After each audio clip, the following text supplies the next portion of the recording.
সুপ্রিয় দর্শক, বিশ্ব সংযোগে আপনাদের স্বাগতম। কেমন আছেন আপনারা? নিশ্চয়ই ভালো। আমরাও ভালো আছি। আপনাদের সঙ্গে বরাবরের মতো রয়েছে আমি কাজল হায়দার, আর আমার সঙ্গে রয়েছে সিনিয়র সাংবাদিক আহমদ আতিক।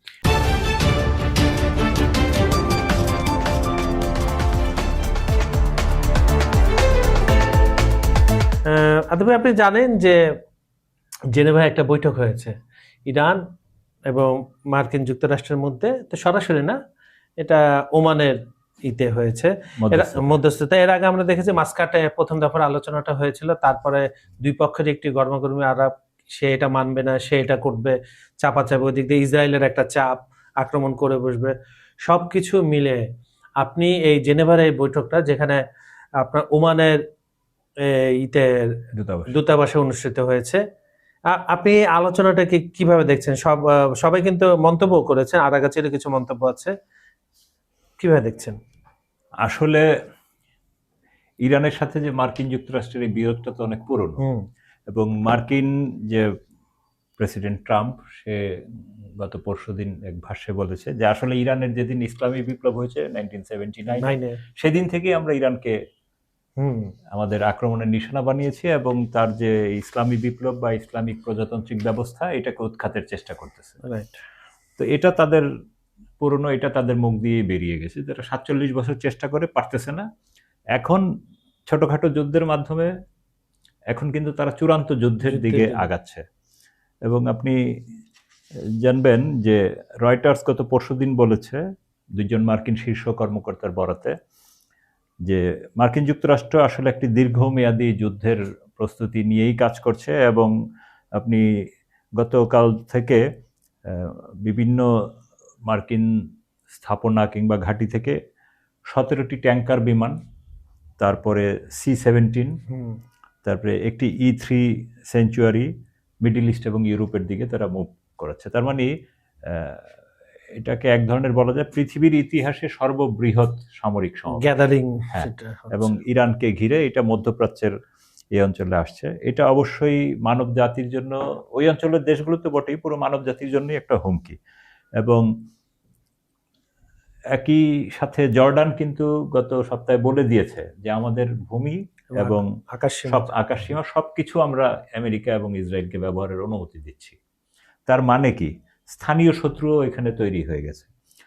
তো ইরান কিন্তু বসে নেই। আবার তারাও কিন্তু আপনি দেখবেন যে গতকাল হরমুজ প্রণালীতে মহড়া শুরু করেছে, এবং প্রথমে বলেছিল এটা কয়েক ঘন্টার জন্য, যে বাণিজ্যিক জাহাজগুলোর জন্য এই সীমানায় না ঢুকে, কিন্তু পরবর্তীতে তারা ঘোষণা দিল যে এটা 24 ঘন্টার জন্য, এবং এখানে সব লাইভ অ্যামুনেশন এবং মিসাইল তারা ব্যবহার করছে।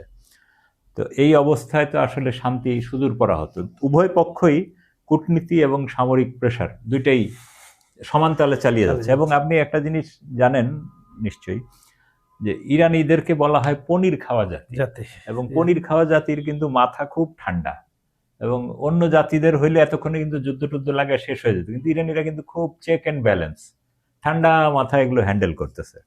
তো এই ক্ষেত্রে আমেরিকারও একটা মুশকিলের মতো অবস্থা। এবং এই সুইজারল্যান্ডের জেনেভাতে ওমানের এমবেসির মধ্যে এক রুমে মার্কিনিরা বসছে, মাঝে ওমানিরা, পাশে ইরানিদের কাছ থেকে এটা নিয়ে তাদের বক্তব্য নিয়ে তারা।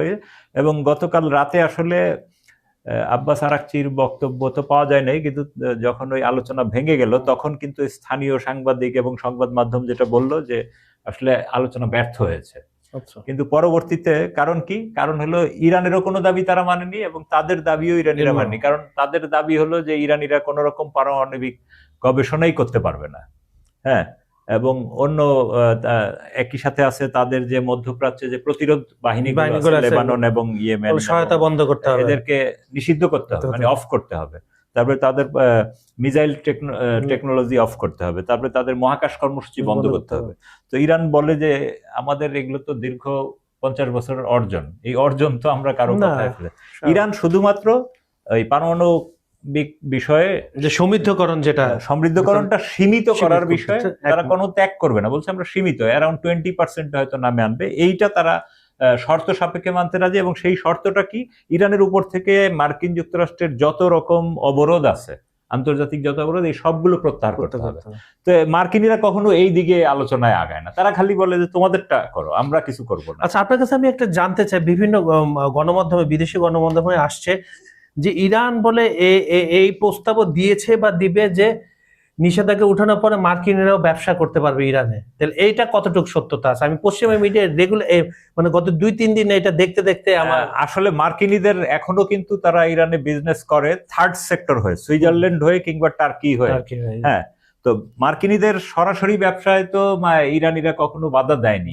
হ্যাঁ। কিন্তু মার্কিন যুক্তরাষ্ট্র নিজেই এই অবরোধগুলো তৈরি করেছে যে কোনো মার্কিন ব্যবসায়ী যদি এখানে যায় তাহলে তার উপর পানিশমেন্ট দিবে, যার ফলে এটা মার্কিন কোনো ব্যবসায়ী চাইলেও এখন ইরানে যেতে পারবে না।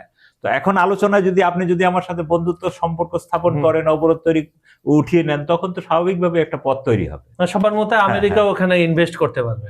তো বিষয়গুলো হলো এই। আর এই যে গতকাল যে ইরান যে হরমুজ প্রণালীতে মহড়া চাললো, এর ফলে কিন্তু তাৎক্ষণিকভাবে হঠাৎ করেই আপনার তেলের দাম বেড়ে গিয়েছিল, একটা উদ্বেগ, আতঙ্ক যে কি হয় না হয়। কিন্তু পরে যখন আবার ইরান ঘোষণা দিল 24 ঘন্টার, তখন আবার আস্তে আস্তে এটা স্বাভাবিক হয়ে যায়।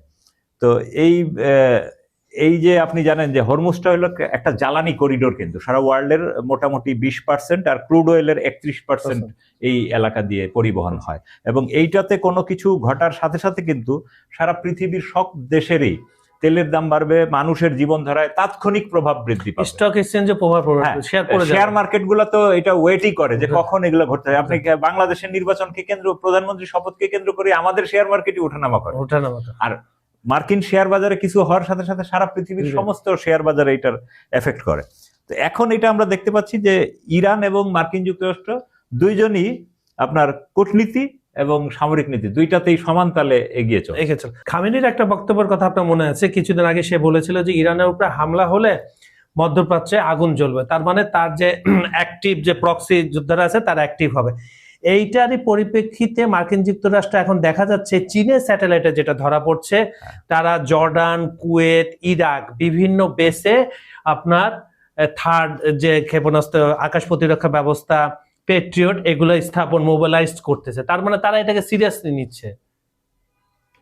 মার্কিন যুক্তরাষ্ট্র তো অলওয়েজ সিরিয়াস, এবং স্বাভাবিকভাবে আপনি চাইনিজদের, ইরানিদের যেমন তারা কি করতেছে আপনি বুঝতে পারবেন না, চাইনিজদের অবস্থা আরো তারা একদম আপনার সাথে হেসে খেলে কথা বলে সময় মতো আপনাকে মেরে দিবে।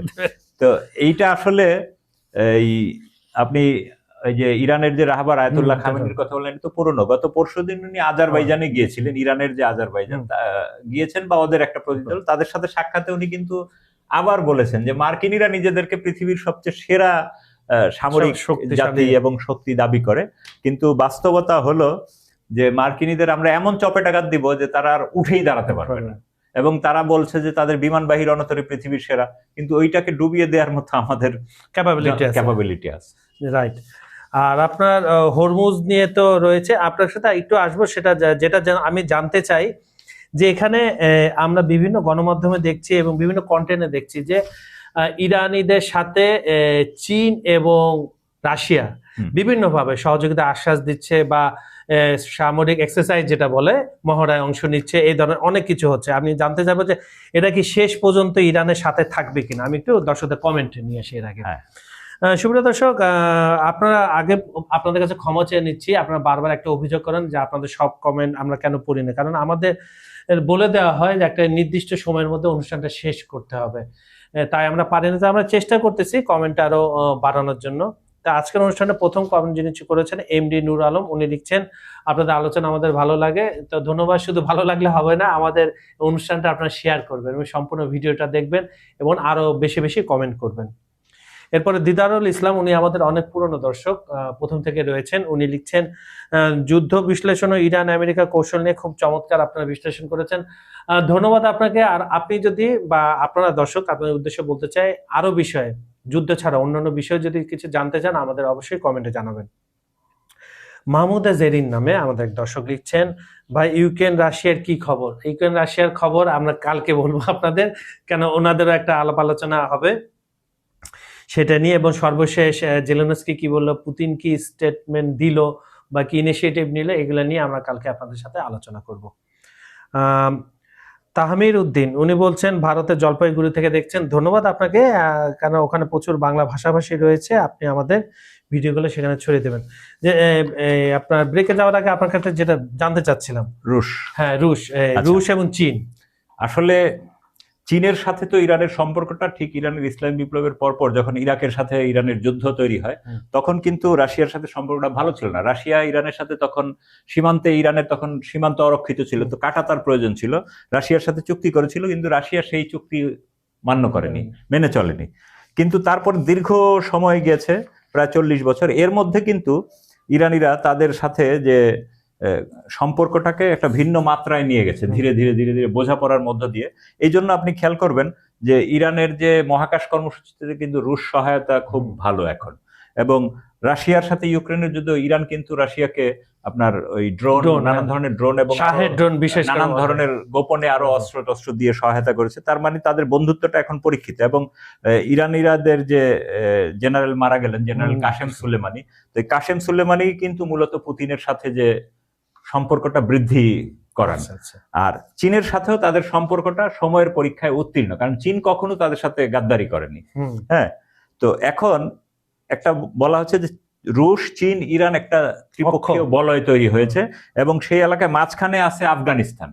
তো আফগানিস্তানের সাথে আপনি স্বাভাবিকভাবে মার্কিনীদের সম্পর্ক ভালো না, অন্যান্যদের সঙ্গে, তো ইরান কিন্তু সেই আফগানিস্তানকেও তার বলয়ে নিয়ে এসেছে।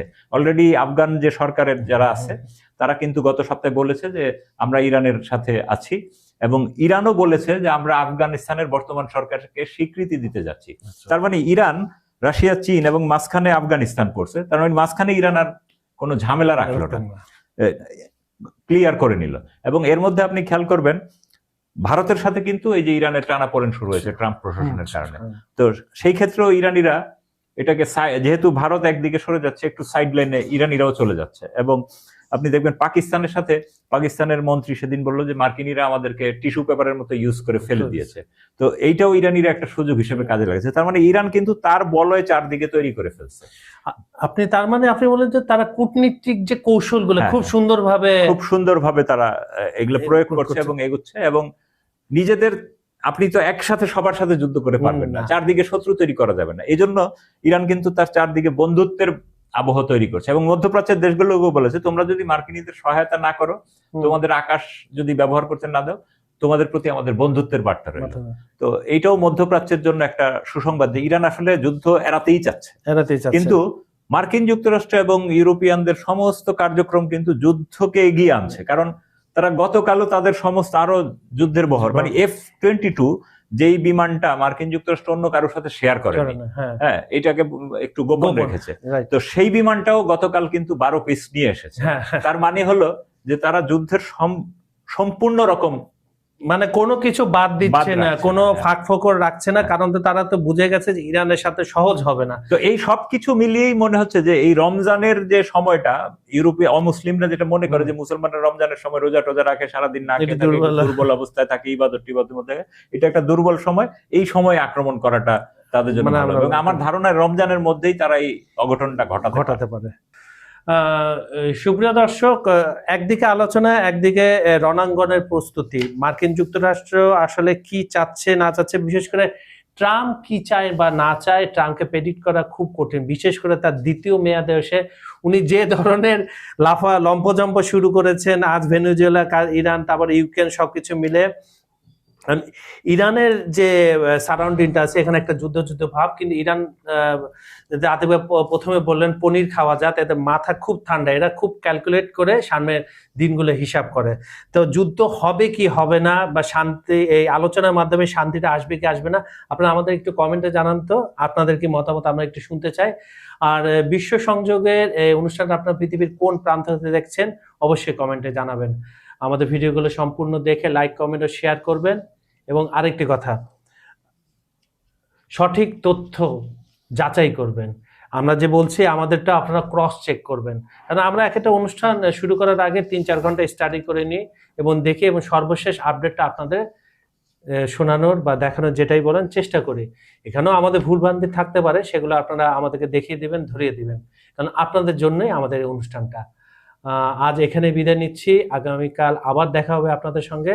সবাই ভালো থাকবেন, সুস্থ থাকবেন, নিরাপদে থাকবেন। ধন্যবাদ সবাইকে।